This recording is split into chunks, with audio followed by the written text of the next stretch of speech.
So now we are finally at the last anime that I'm taking a look at in this year's anime feature, and all I have to say is that it definitely has been a very interesting ride.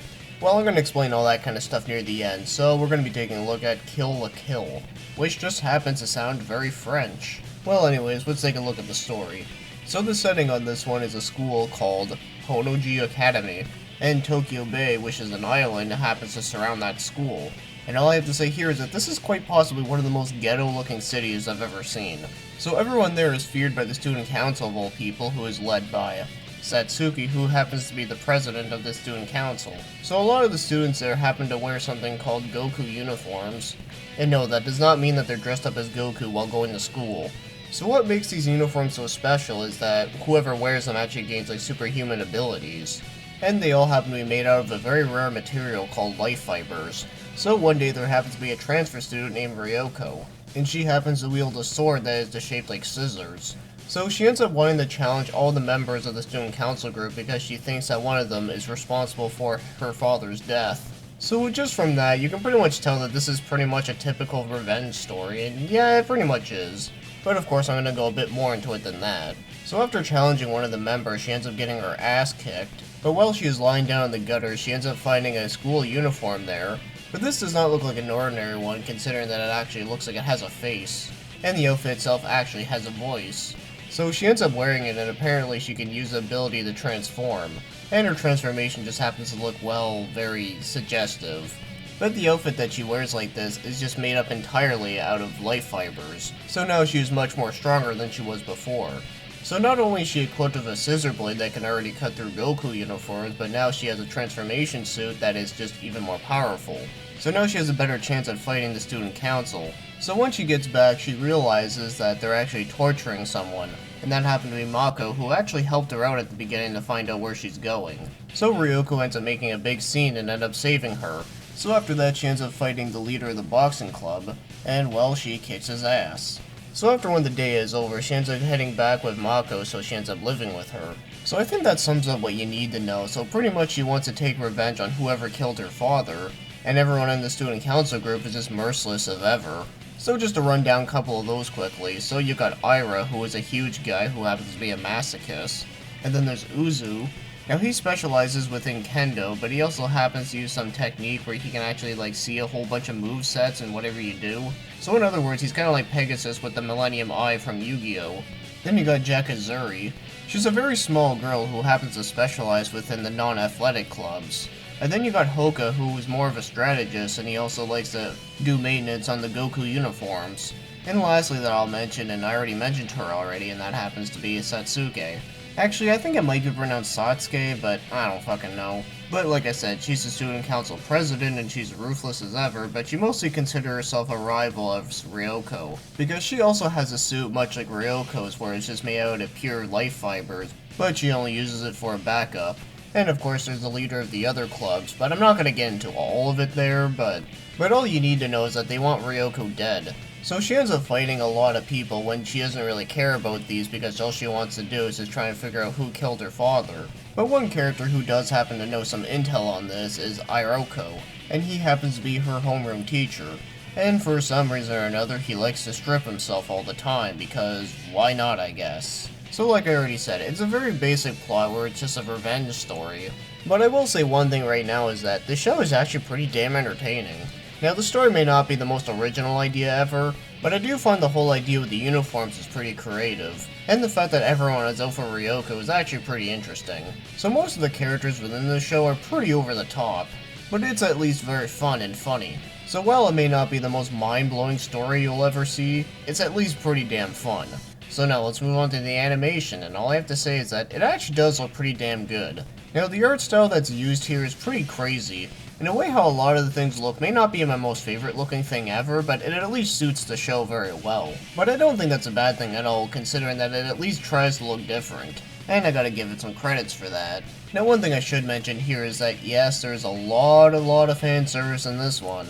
And yeah, of course they do look very well detailed. But would I say that it's one of those shows where it oversaturates the story?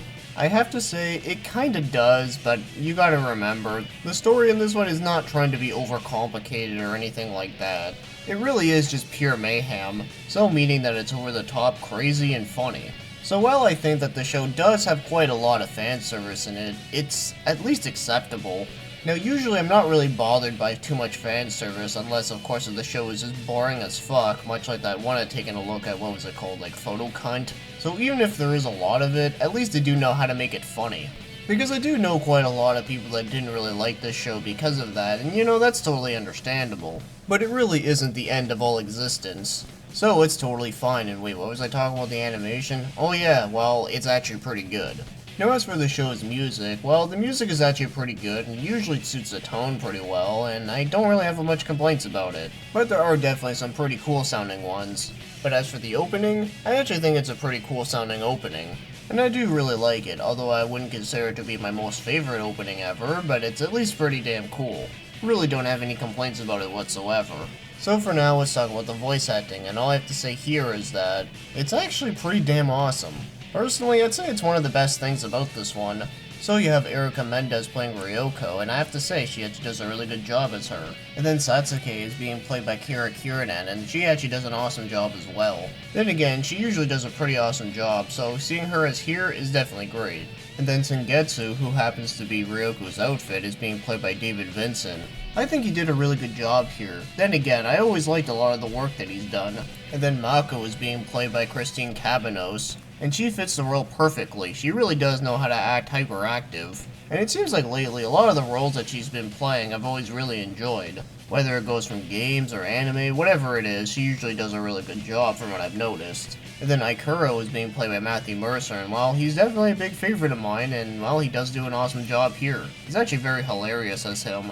And then Ira is being played by Patrick Sates, and that's actually pretty awesome. Then again, like I already said before, he's really good at playing a very intimidating character, and this is definitely perfect for that. And then Uzu is being played by Grant George, and that's also pretty damn good. It seems like ever since he's done this role, he seems to be getting more recognition, which I think is a good thing, because I always considered him to be a very underrated voice actor. And then Hoka is being played by Steve Staley, and he does a pretty good job. Even though it seems like he always plays a lot of characters that wear glasses, I don't know if that's just a coincidence, but it's just kind of funny to think about. And finally, for the main cast, you got Nonon Jakruzuri. Oh fuck, I can't remember how the hell you say her name. Well, she's being played by Sarah Williams, and I do believe she is a newish voice actor, and from all the roles that I have heard her in so far, have usually been pretty good. And this one included.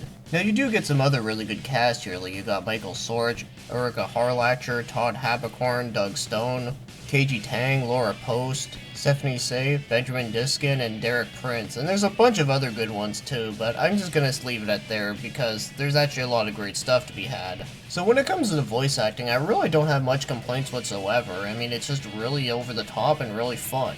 Even in Japanese, it's actually pretty damn good. Well, as far as I can tell anyways. But either way, they're both great. So now, as for the overall score, I'm gonna give this one an 8 out of 10. Now, the reason why I'm giving it an 8 instead of a 7 is mostly because, yeah, it is pretty dumb fun, but I think it's the characters that make it much more enjoyable, and also because of how crazy this show is, it just makes it much more entertaining. And it's very straightforward and to the point, so I really don't have much to say about that. So I myself really did enjoy this one, and I know there's a lot of people out there that didn't like this one for, like I said, it has a lot of fan service and stuff, and like I already said, it's totally fine, I get it. I mean, it's usually the same reason why a lot of people don't like the Neptunia series is because of that. But I already covered what I need to say about that series in my last anime review feature. But one thing I guess I should add here that I didn't say in that one is that it can actually get kind of annoying at times, and yes, even as a fan of the series like myself, even I need my breaks from it. But anyways, as for Kill La Kill, well, all I have to say is that, yeah, it's fun la fun, and I'm never gonna do that again, so you can slap me across the face for that. So not only does this take us to the end of this review, but it also takes us to the end of this review feature 2016. So thankfully we ended off with something that was good, where last year we ended off with something as mediocre. What was it called again? Like the Hentai Prince and the Stony Cat? Well, whatever it was, it just wasn't very good, but it also wasn't the worst thing I've ever seen.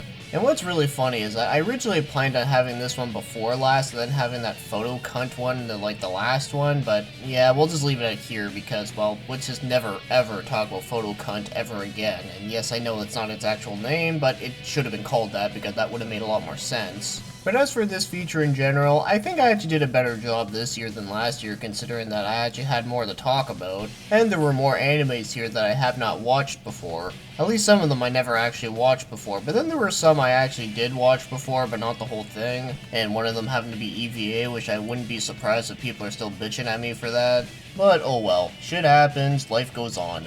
And yes, I'm going to continue on this feature for next year, hopefully, so I'll see you then, and if not, well, I'll probably see you on my next whatever video I upload. So thanks for watching and commenting.